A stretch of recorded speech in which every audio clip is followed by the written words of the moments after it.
今日嘅話題之前，先講下 YouTube 嘅廣告。廣告一般都分可以略過，或者要睇晒，兩樣都係大概15至20秒。呢啲係歡迎你睇嘅廣告，特別喺美加、歐洲聽眾所睇嘅廣告，價錢最高，亞洲就少啲。其他嘅就係經常出現喺你頁面嘅廣告，例如贊助商嘅資訊卡。所有廣告無論係乜嘢形式，長嘅短嘅，如果冇特別安排，全部都係由 YouTube 同廣告商決定。節目主持通常係 no say。至於喺節目出現過長嘅廣告，有多過15分鐘甚至更長，我唔建議各位嘥時間睇，除非你唔記得撳停佢。今日我分享一篇都幾有意思嘅文章，就係關於寫作同人工智能，即係我哋所講嘅 AI， 兩者之間嘅關係。而家呢個時代 AI 越嚟越犀利，幾乎可以幫我哋即時起稿，甚至寫到一篇好似真人寫嘅文章，睇落好似幫咗我哋好多。但你有冇諗過，因為有 AI 幫手，我哋反而越嚟越懶，令自己唔再認真思考呢？而家新時代嘅溝通方式，早就唔用口講，而係用文字，或者係由語音轉文字，好有機會連字都唔識寫。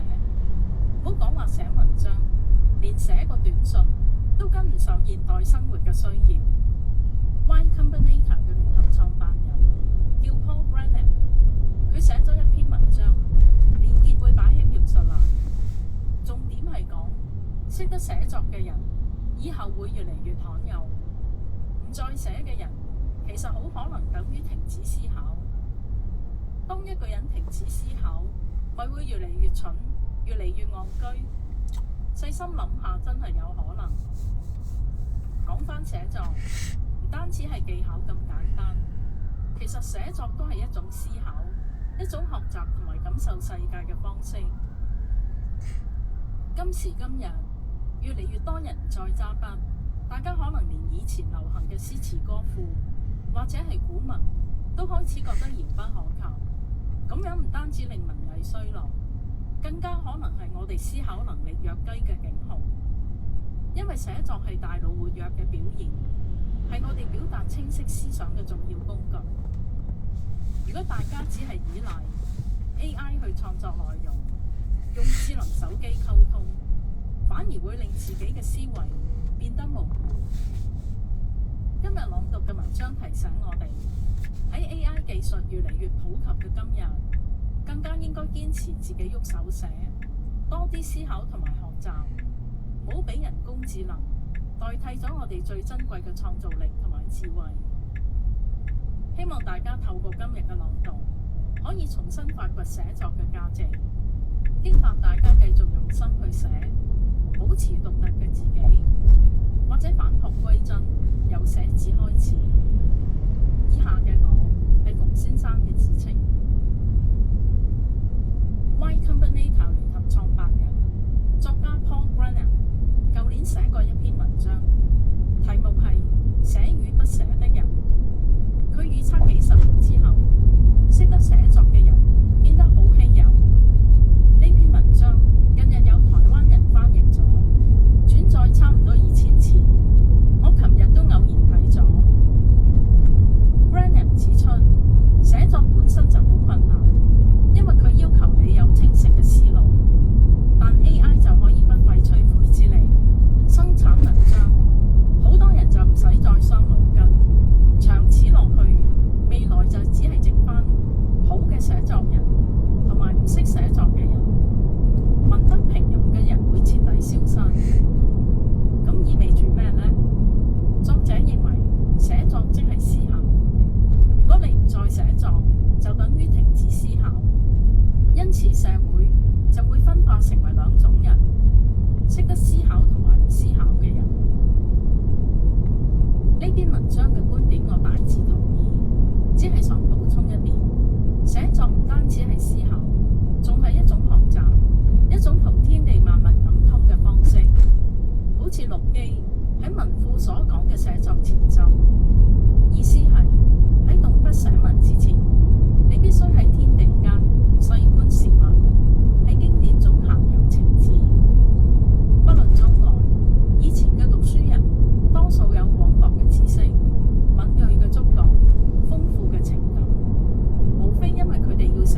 書破萬卷嘅重點唔喺萬卷，而係破。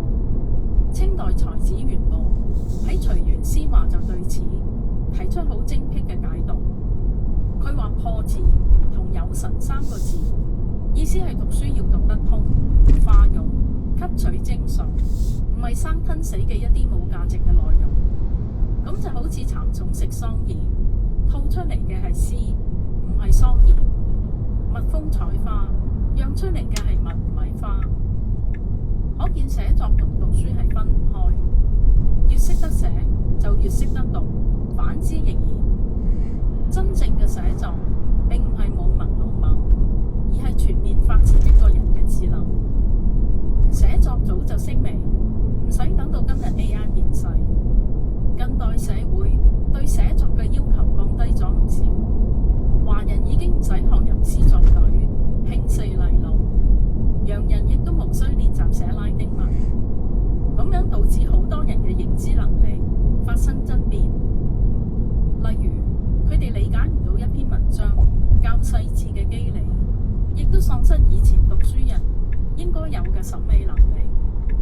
結果就係叫碟先整一篇不倫不類嘅文章，咁已經足以令好多網民拍案叫絕、嘆為觀止。寫作嘅衰亡唔單止係文藝嘅終結，更加可能係文明嘅末日。寫作從來唔係作家嘅專利，而係大眾應該有嘅技能。因為寫作要求清晰嘅思考，預設咗認真嘅學習。